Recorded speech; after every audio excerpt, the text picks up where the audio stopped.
Wala na rin. Nagkatatakbo ako papalabas para habulin si Nathan Beroa. Napapit ako sa nakabukas na butas ng Poso Negro. Wala nang takip na. Nakatiwangwang na ang malaking butas nito.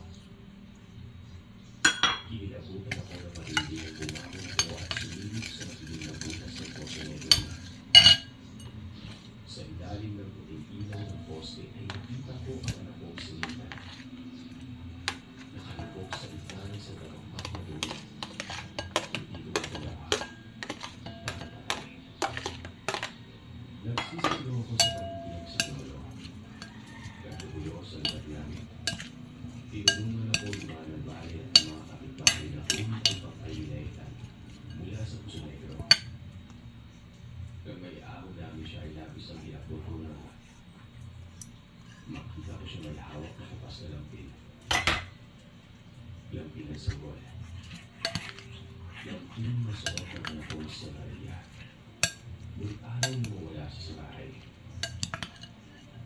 Dalang lukso ng dugo at tutupong isa niya.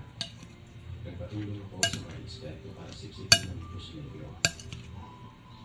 Pagkatapos may alis ang mabawang tubig na may nakita yung mga kalakihan ng maliliit na buto ng tao. Kaya nila, puto ito ng bagong silang na sabon. Nung napapasok sa isipan ko ang posibleng karunungan ng ginawa ni Iboy sa anak namin si Maria. Kung tama ang kinala ko, inulit niya ito sa Poso Negro na buhay. Hindi ko na napunta paano totoo dahil hindi ko na nakita pa si Iboy ng Pulana. Hindi ko malilimutan ang malagim na kahapon ko. Kahapon na nabubuhay pa rin minsan sa